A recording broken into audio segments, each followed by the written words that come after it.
A vida me proporcionou a oportunidade de conhecer inúmeras escolas. Escolas públicas, escolas particulares. Escolas no Brasil, no Sudeste, no Sul, no Centro-Oeste e no Norte. Mas também essa mesma vida me proporcionou a oportunidade de conhecer escolas em outros países. Escolas, por exemplo, na Finlândia, na Noruega, na Dinamarca, às vezes até em países latino-americanos, na Costa Rica, no Panamá, e escolas dos mais diferentes estados brasileiros. E ao longo do acúmulo dessa longa experiência, dessa longa vivência, visitando escolas, o que para mim representou o elemento mais significativo na caracterização de uma grande escola? É claro que eu não estou falando grande materialmente. Eu não estou falando grande porque abriga milhares de alunos. A quantidade de alunos não importa. Mas o que é uma escola que se constitua numa extraordinária referência? Se estendermos essa questão para instituições internacionais que se fizeram famosas e buscarmos, por exemplo, Reggio Emilia, na Itália, uma escola que é considerada unanimemente como proprietária da melhor e da mais perfeita educação infantil do mundo. Se buscarmos no tempo, anos atrás, na Inglaterra, Summerhill, um outro exemplo de escola excepcional, o que as tornava grandiosas? Enfim, para a realidade brasileira, qual é o passo crucial para fazer de qualquer escola uma grande escola? E eu não tenho nenhuma hesitação em apresentar essa resposta. Como funciona esta equipe na escola? Como a equipe de educadores se integra, conversa, troca e cresce? Mas, por favor, não entendam como equipe docente, diretor, coordenador, professor. Claro, são elementos cruciais nesse processo, mas não esqueçam que inspetores de aluno, que porteiros, que às vezes pessoas ligadas ao próprio processo da faxina, são extraordinários educadores, mas para isso têm que ser preparados. Preparados não no sentido, é óbvio, de frequentar uma faculdade, de qualquer coisa assim, mas de aprender com os professores da escola, aprender com os diretores da escola, aquela maneira de tratar, aquela maneira de fazer, aquela maneira de produzir, aquela maneira de conversar.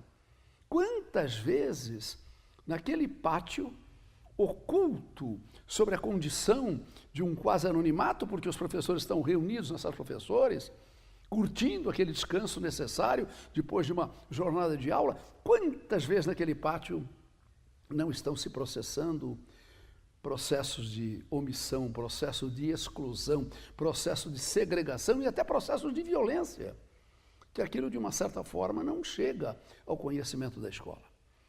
Então, é claro, não queremos que os funcionários da escola, não docentes, que além do coordenador, que além do professor, sejam pessoas que trabalhem como espiãs, para depressa revelar à direção o que está acontecendo, mas que atuem realmente como educadores e que o aluno aprenda que o respeito que se tem pela pessoa é um respeito que se tem por toda pessoa, por qualquer pessoa.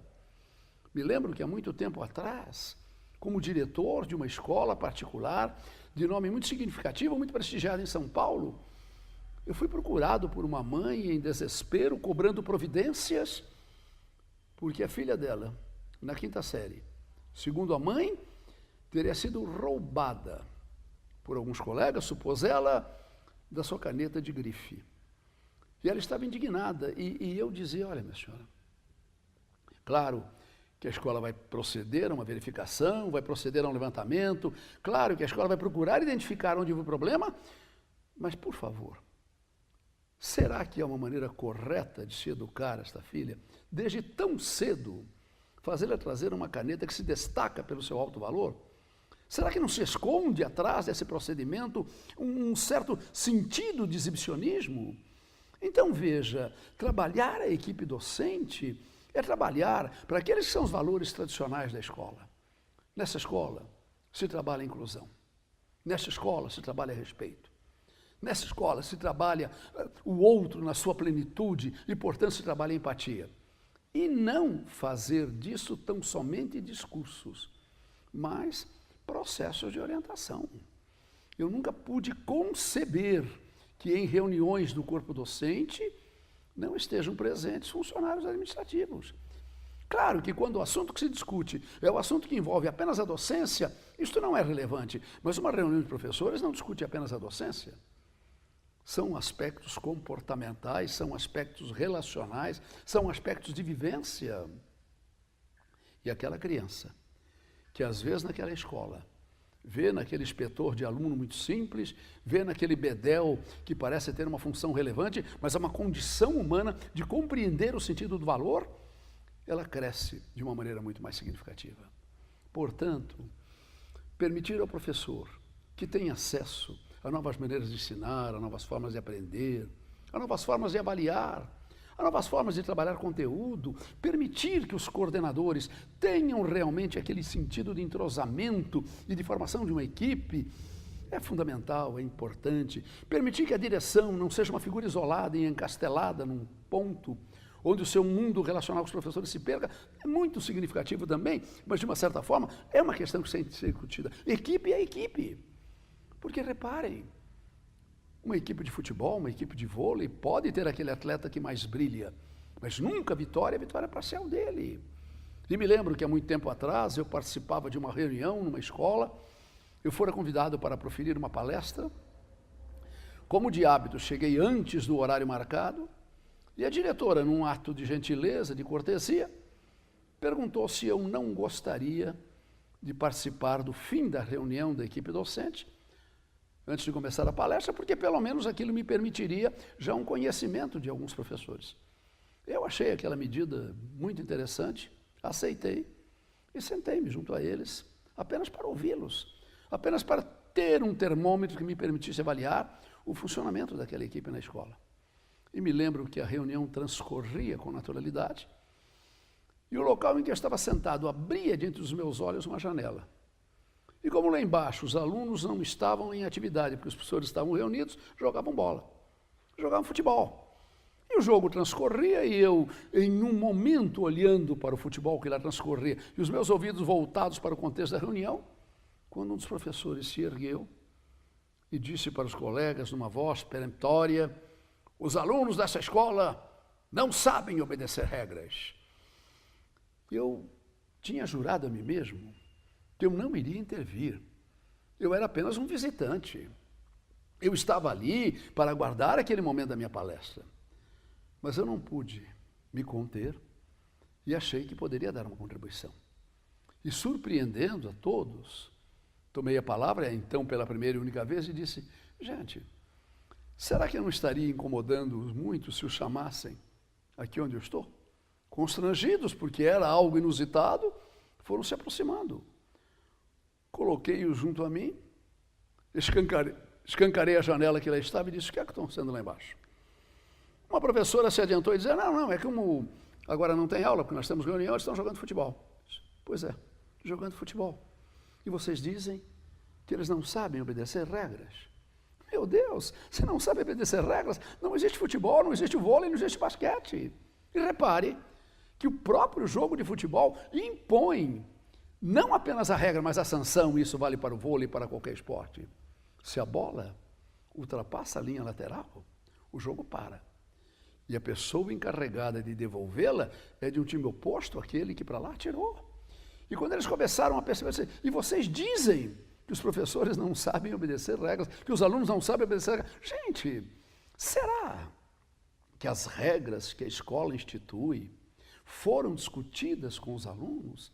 Será que eles tiveram uma oportunidade de participar?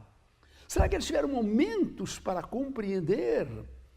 Porque muitas vezes a infringência de uma regra está no fato de se acreditar que é obrigação de cada ser humano conhecer a própria regra, quando na verdade não é. Não seria interessante numa primeira aula do ano ou numa primeira aula de semestre, cada professor, ao se apresentar, dizer alguma coisa referente a ele mesmo, dizer alguma coisa referente aos conteúdos que vai trabalhar e combinar com a classe quais as regras. Gente, vamos supor uma situação. Eu estou dando a minha aula e um aluno se sente impelido a ir ao banheiro. Ele deve levantar o braço? Não deve levantar o braço? O que será que seria possível discutir? Não seria talvez interessante Se estabelecer uma regra de que aquele aluno, aquela aluna, saísse da sala e, no melhor momento possível, voltasse. Enfim, criar naquele processo de integração da equipe docente aquele sentimento de regra, aquela ideia de respeito a uma condição coletiva que se torna essencial ao processo de aprendizagem. Eu sinto que isto que eu falo é algo muito inerente ao que ocorre com as outras profissões. Um cirurgião é uma pessoa primordial naquela sala cirúrgica onde aquele paciente se submete. Mas, meu Deus, a enfermeira tem a sua participação, a instrumentalista tem a sua participação, aquele responsável pela higiene daquela sala tem a sua participação. E se toda esta equipe não fala a mesma língua, não se volta para a mesma direção, certamente aquela cirurgia não transcorre dentro da leveza que precisava transcorrer. Eu tenho e terei sempre uma admiração incomensurável pelo trabalho do professor. Eu tenho, e não poderia ser diferente, um imenso respeito pela postura, pelo papel, da coordenação, pelo seu corre-corre, pela sua lida. Eu tenho pela direção também aquele sentimento de apreço de vê-la como comandante de uma esquadra que navega pelo mar. Mas eu não posso hierarquizar esses papéis e estabelecer prioridades nessas funções. A educação é uma atividade efetivamente coletiva. E muitas vezes, o que aquele professor esqueceu de ensinar, o que aquela professora, talvez, impelida pela pressa de cumprir os conteúdos, não desenvolveu, naquela cantina, onde ele disputa o lanche, e onde ele respeita a fila e sabe esperar a sua vez, ele está aprendendo alguma coisa que o faz melhor pessoa. Então, a minha colocação, o meu sentimento, a minha ideia é que contribua para que exista a equipe docente. Crie um hábito que no Brasil é tão invulgar, tão incomum. Assista a aula dos seus colegas quando tiver uma janela, quando entrar um pouco mais tarde. Vá assistir, não vá assistir essa aula com o espírito de fazer uma crítica, mas com aquela vontade de perceber que certamente ele tem qualidades que você pode incorporar às suas, como ele, assistindo sua aula, incorporará habilidades suas às dele. Então é muito importante esse sentimento de coletividade para que a representatividade do professor possa ganhar aquela postura de identidade. Então é nesse sentido que eu faço o meu apelo. Eu acho que nós trabalhamos de uma maneira nem sempre muito coerente o sentimento de grupo, o sentimento de coletividade, o sentimento de equipe. E isto precisa ser, principalmente porque quando a escola, e eu reafirmo o que afirmei, público ou particular, trabalhando em educação infantil, trabalhando em ensino fundamental, não importa, é uma equipe e o aluno sente que aquela fala é uma fala comum, é extraordinária. Muitas vezes vi alunos trazendo para a sala de aula exemplos comportamentais que ele tinha aprendido ali com aquele bedel, às vezes nem identificava onde ele aprendeu, mas efetivamente ele foi capaz de mostrar que aprendeu. Por isso, eu acho que esse sentimento de cooperação, de coletividade, de integração, de olhar numa direção, mas principalmente essa troca ambiental, essa troca relacional, essa troca de conteúdos é muito importante. Quando eu olho uma sala de professores de uma escola, eu fico pensando, talvez entre eles exista alguém que é admirável na administração da indisciplina e da disciplina. Existe alguém que é admirável na forma de passar conteúdos conceituais. Existe alguém capaz de criar lições de casas que efetivamente conduzam a aprendizagem. Existe alguém que são verdadeiros modelos de integridade e de postura. Entretanto, se estes alguém não se trocam, não conversam, não se assistem, aquele sentimento se empalidece. Eu costumo dizer, às vezes, até com certo sarcasmo, com uma certa ironia, que muitas vezes o professor brasileiro prefere até, em caso extremo, compartilhar o banheiro com um colega do que permitir que todos compartilhem nas suas aulas. Quando isto nada mais é do que um sentimento de integração, um sentimento de união. Eu aprendi muitas coisas na minha vida de professor.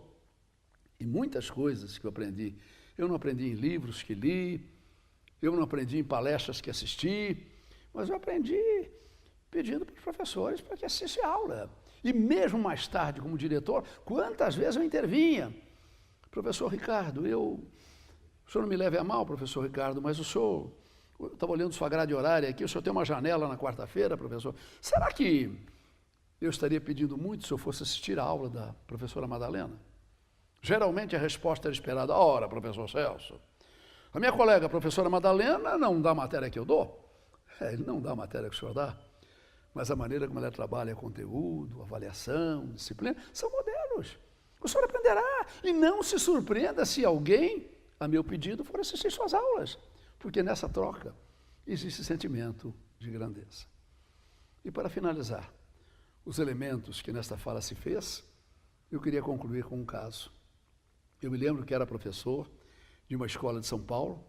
Logo após o intervalo, bateu o sinal, corri para a minha sala, e como essa sala ficava num pavimento superior àquele em que eu me encontrava, ao subir a escada, cruzei com uma professora que descia e que havia dado uma aula justamente para a classe de onde eu ia.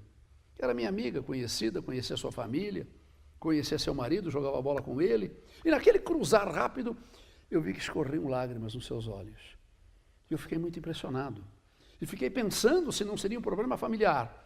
Esqueci por segundos a minha prece, coloquei a minha prece, coloquei nas minhas mãos no seu ombro, e disse: Maria Helena, o que está acontecendo? É um problema. E ela desabou em lágrimas. Ah, professor Celso, esse segundo ano é um inferno, é uma bagunça, ninguém respeita ninguém, a gente estuda, se prepara, leva matéria nova e de repente ninguém quer saber nada, é sempre aquela brincadeira. Eu estou com vontade de parar de dar aula. E em pranto, desceu a escada. E ela se referia exatamente à classe para a qual ia dar aula. Naquele dia, eu comecei de maneira diferente. Entrei na sala, com o ar sisudo que sempre se opunha ao sorriso que eu procurava entrar. Ao invés de apoiar os diários de classe sobre a mesa, como fazia, atirei-os. Plá! Quando eles viram aquela postura, eu disse: eu vou dar um recado para vocês. Eu estou de mal. Eu estou de mal. Eu acho que o comportamento de vocês é deplorável. E vou dizer uma coisa para vocês. A amizade morreu. Você duro, você firme, você justo, mas a amizade acabou. Como eu esperava, um aluno se insurgiu e disse: pô, Celso, o que nós fizemos para você? O que vocês fizeram para mim? Você está perguntando o que vocês fizeram para mim? A Maria Helena não consegue dar uma aula nesta classe, porque tudo que ela tenta, que ela busca, a estratégia que ela propõe, vira brincadeira. Um aluno protestou e disse: pô, Celso, mas você a gente respeita. Eu falei: o que você está dizendo? O que você está falando? Que a mim vocês respeitam? Você está querendo dizer que o goleiro toma frango e o centroavante não tem nada com isso? Você está querendo afirmar para mim que o indivíduo perde gol na cara e o ponta esquerda que não estava no lance não tem a ver? Gente, isso aqui é uma equipe. Quando alguém pisa numa... Olha, eu estou falando demais. Eu estou falando demais. Vocês... Não, e continuei dando aula naquela firmeza, como nunca eles tinham visto e como eu próprio jamais havia visto em mim. 15 minutos depois, uma aluna levantou o braço e disse: Celso, e se a gente pedir desculpas? Já que coisa linda de ouvir. Desculpa é desfazer-se de uma culpa. É um gesto lindo, de grandeza, de nobreza. Mas olha, para mim não, gente. Vocês têm que pedir a quem vocês feriram. Agora, se a Maria Helena aceitar, aí a amizade volta. E continuei dando aula com aquela firmeza, até que 3 dias depois cruzei com a Maria Helena e ela chorava de novo. E quando pus a mão nos seus ombros, ela disse: Celso, foi tão lindo, foi tão lindo. Eles foram na minha casa, Celso, a classe inteira. Levaram flores para mim, levaram flores para minha mãe, pediram desculpas. A classe agora está um doce. Obrigado, Celso. E eu disse: Maria Helena, não me agradeça, querida. Eu não fiz nada por vocês. Eu procurei fazê-los por aqueles garotos, por aquelas meninas. Eu procurei mostrar-lhes que numa escola se respeita uma equipe, um grupo, um time. Portanto, você pode até ter sido usufruto da minha briga de mentirinha que tive com a classe, mas na verdade eu creio que eles aprenderam. Por isso, gente, uma grande escola.